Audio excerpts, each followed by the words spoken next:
Bonjour et bienvenue dans la section didacticielle de Koudou, logiciel de gestion vétérinaire. Cette vidéo traite de la gestion des paiements dans Koudou. La saisie des paiements dans le logiciel s'effectue soit directement à l'issue d'une vente ou d'une consultation, soit a posteriori depuis la liste des factures. Traitons tout d'abord le premier cas et rendons-nous sur la liste des interventions, sélectionnons une vente non encore facturée. Toutes les informations précédemment saisies sont reprises sur le formulaire, cochons la case Facture et cliquons sur Valider et Imprimer. Nous accédons à l'écran d'impression de la facture, de l'ordonnance et ou du récapitulatif client. À partir de cet écran, cliquons sur l'icône Payer afin d'accéder à l'écran de saisie d'un nouveau paiement.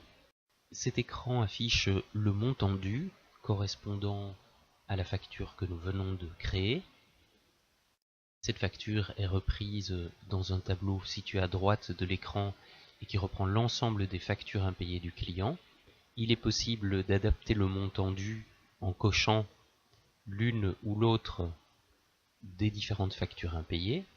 Si le client dispose d'un avoir correspondant à l'annulation d'une précédente facture payée, un second tableau sera affiché au-dessus du premier. Il vous permettra également de cocher certains éléments qui auront un impact sur le montant dû total. Si le montant du paiement ne correspond pas au montant dû, vous pouvez saisir un autre montant. C'est notamment le cas des paiements partiels, 20 € par exemple. Puis sélectionnez ensuite le mode de règlement, chèque, espèce, carte bancaire, virement ou encore prélèvement. Parcourons ensemble les différents modes de paiement.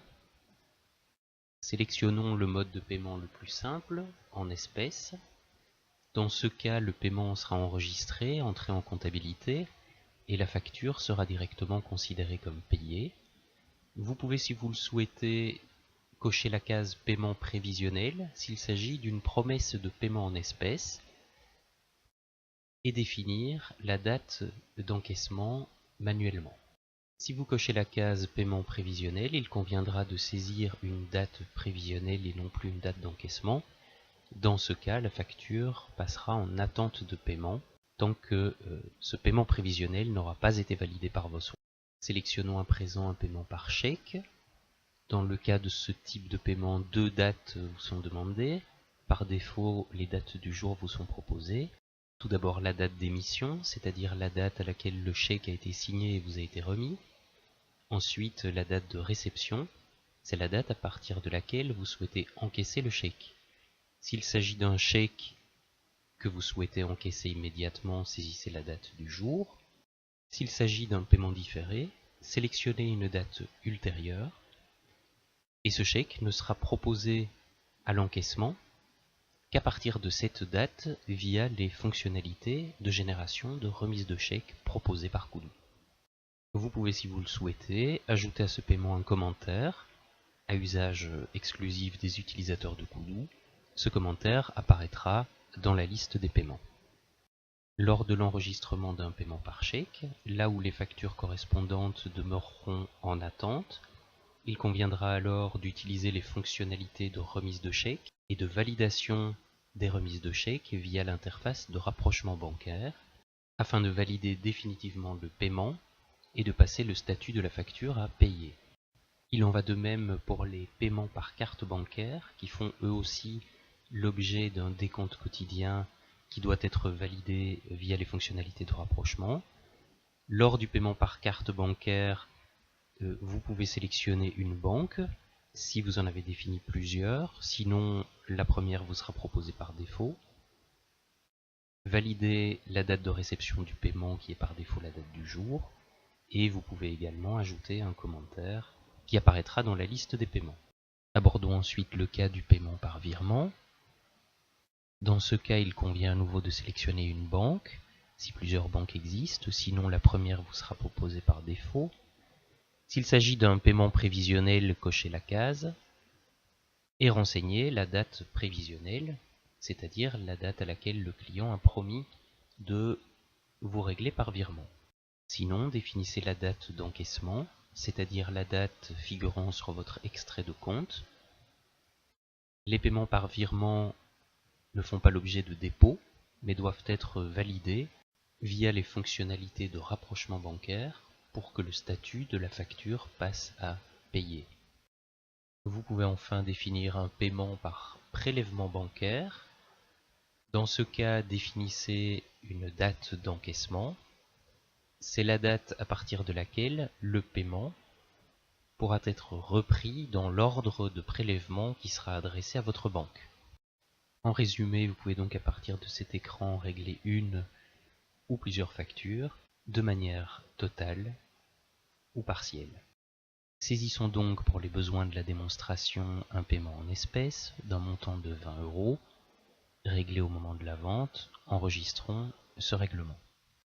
Après validation du paiement, nous revenons à l'écran d'impression de la facture et saisissons un second règlement, par chèque cette fois, du montant correspondant au solde à payer pour cette facture.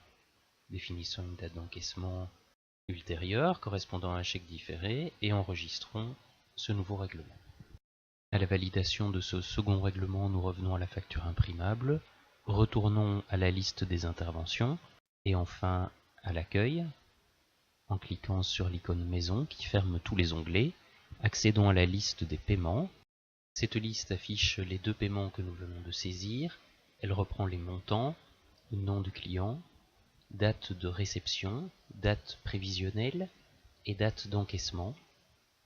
La colonne suivante affiche le commentaire que vous auriez pu saisir lors de l'enregistrement d'un paiement, le type de règlement et le fait que ce paiement soit déposé ou non.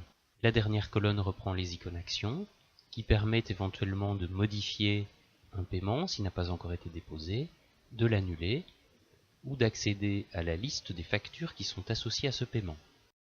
Revenons à l'accueil et consultons à présent la liste des factures pour voir ce qui s'est produit. S'agissant de la dernière facture enregistrée,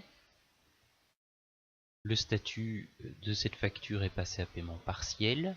La colonne suivante affiche son montant TTC, le montant réglé qui correspond au règlement en espèces que nous avons saisi, et le règlement à venir, c'est-à-dire le solde de la facture que nous avons réglé par chèque. Ce règlement à venir sera considéré comme montant réglé lorsque le chèque aura été déposé et que son dépôt aura été validé. Le reste à payer est à présent de 0, ce qui permet de distinguer les factures faisant l'objet d'un paiement à valider des factures demeurant impayées. À partir de cette liste, il est également possible de saisir un paiement a posteriori en cliquant sur l'icône Payer. Vous accédez alors au formulaire que vous connaissez bien à présent. Choisissons un paiement en espèces et cliquons sur Enregistrer. Quelques clics suffisent dans la plupart des cas. La liste des factures a été actualisée et le statut de cette dernière facture est à présent passé à payer. Le montant réglé correspond au montant TTC, pas de règlement à venir dans le cas d'un paiement en espèces, et le reste à payer est nul.